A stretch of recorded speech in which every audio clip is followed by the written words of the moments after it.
Hello everyone, thank you so much for coming today and listening me talk. I really appreciate everyone that came.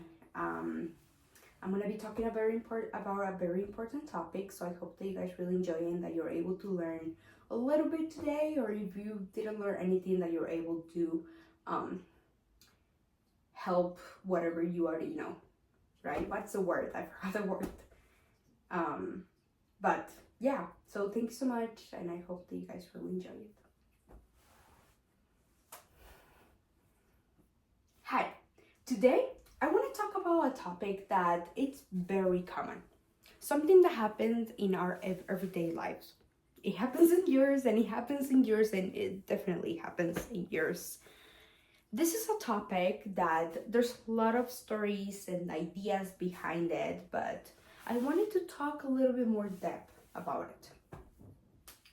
My topic for today is conflict.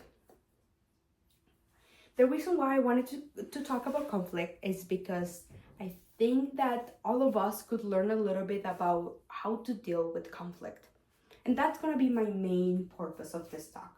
How are we going to deal with conflict? But before I go there, let's talk about what conflict is, or what we know about conflict. Growing up, there's two stories I heard about conflict.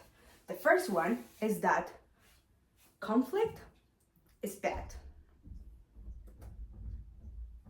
and you should avoid it at all cost, right? And that's something that everyone has always told us. Conflict is bad. You need to make everything you can to make sure that you are never in conflict.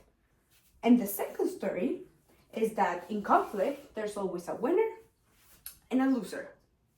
There's always someone happy with the outcome and someone that is not happy with the outcome. And even though these stories are very common, they're not 100% true. Let's talk about them a little bit more.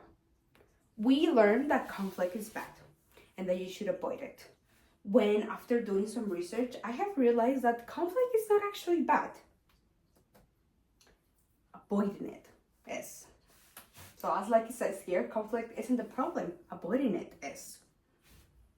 Not being able to know how to deal with conflict is when things get complicated, is when things become awkward and scary, But if we know how to deal with conflict, things become a little bit easier to do.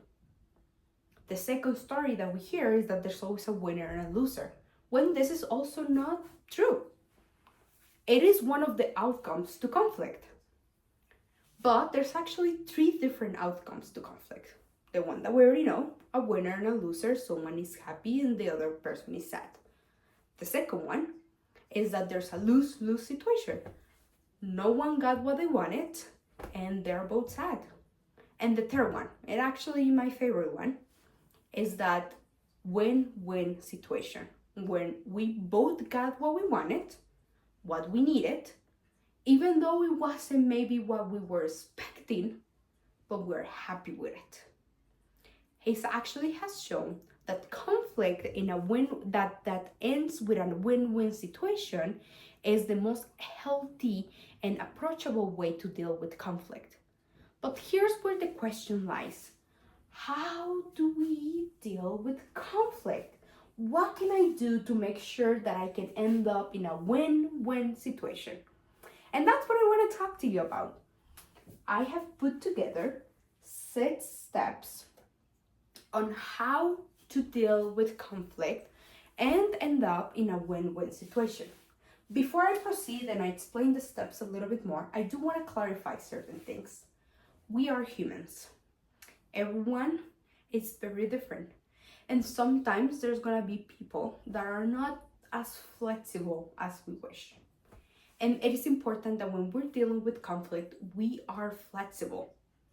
So it may happen that sometimes we may encounter someone and we follow these 6 steps to the T, and we did everything that we're supposed to, and we still got a lose-lose situation and a win-loser situation.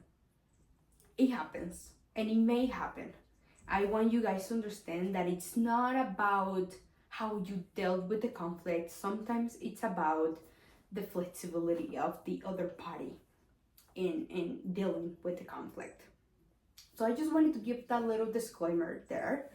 But let's start with the little 6 steps to a win-win solution.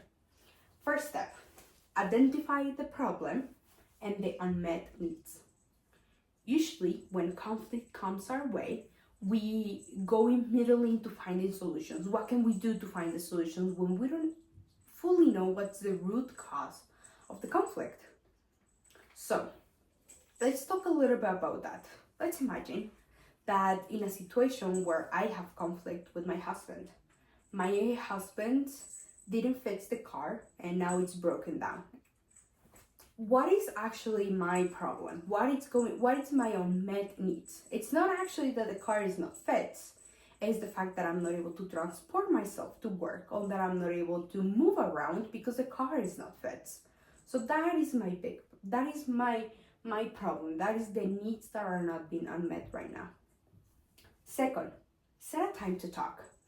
Has it ever happened to you that you had a really rough day and your professor gave you a really bad grade and you're just stressed and tired and you didn't sleep good and work was really hard, and you come home after a really, really, really long day and you open the door and you see your roommate in the kitchen right there waiting for you, and the first thing that he says is, "You didn't do the dishes." You made a mistake, but it still makes you angry, right? Like, it makes you feel, yeah, because it's difficult. It is difficult to deal with a situation when I wasn't expecting it. I completely understandable of my roommate to complain about the dishes not being done when it was maybe my turn and I wasn't doing what I'm supposed to be doing. It wasn't the right moment. Not right now, right? That's why the second step is very important. Setting a time to talk. It helps both parties to be prepared and to be in the right mindset for whatever is going to happen. Now, the third step, share your view. I'm not saying share your solutions, share what the other person should do. Just share your view. In the scenario of my husband didn't fix the car and now it's broken down and I have no way of transporting to work, I won't share, "You should have fixed the car before and I don't know why you didn't do it." That's not sharing my view. Sharing my view will be something like, "Hi, I'm stressed and overwhelmed because I don't know what is going to happen for me to be able to go to work since the car is broken down. Can you tell me what's going on, why the car wasn't fixed before?" And here's where the 4 steps comes in. Listen to the other person. It is very important to understand everything that's going on in the conflict is that you listen to the other person. So, once I have shared my view, I'm going to listen to whatever is going on. Let's go ahead and use the scenario again of my husband didn't fix the car. My husband shares with me, "Hey, I understand that you're really frustrated. I am frustrated too. I wasn't expecting for the car to get broken down like this. I thought I had a little bit more time. To be honest, finals have been crazy to me, and I just haven't had the time to look at it. I also don't have the money to send it to a mechanic at the moment. It's just been difficult, and with everything going on, we just didn't have the budget for it. I was hoping for next month to be able to pay for it." I understand that. I can see what's going on. Here's where the 5th step comes in. Brainstorming.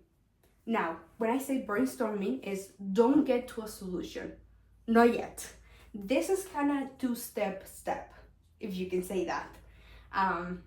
When you brainstorm at the beginning, don't get to a solution yet. Just talk about what you can do. We can rent a car, even if the solution is not liable. Like, we can rent a car. We can ask a friend to borrow a car.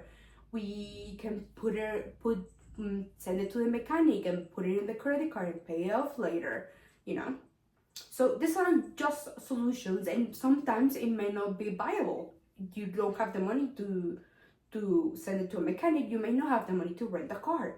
You may have a friend that may borrow you a car, but what about their availability? Would they need the car? Would they not need the car? You know, there's still so many things, but at the moment you're just brainstorming. And then at the end, you get to a solution where both parties are content. It looks like in this case, hey, actually, putting it on the credit card will be a good idea. Right now, I have no interest in my credit card and we can put it there. I will pay off next month once I get paid and we should be fine. So, here's when the sixth step comes up. Follow up. This is very important because you want to make sure that the other person is happy because things are easier said than done. So you can say it, you can say, yeah, let's go just put in the credit card, let's do this. But six days later, things are getting complicated. Maybe credit card is not such a good idea. You figure out that you actually do have an interest in your credit card, and whatever time that you had without interest has already passed. And it just wouldn't be a good outcome for the both of us. So following up is very, very important. So this is my little 6 steps guide that you can follow, and hopefully you can get to a win-win situation.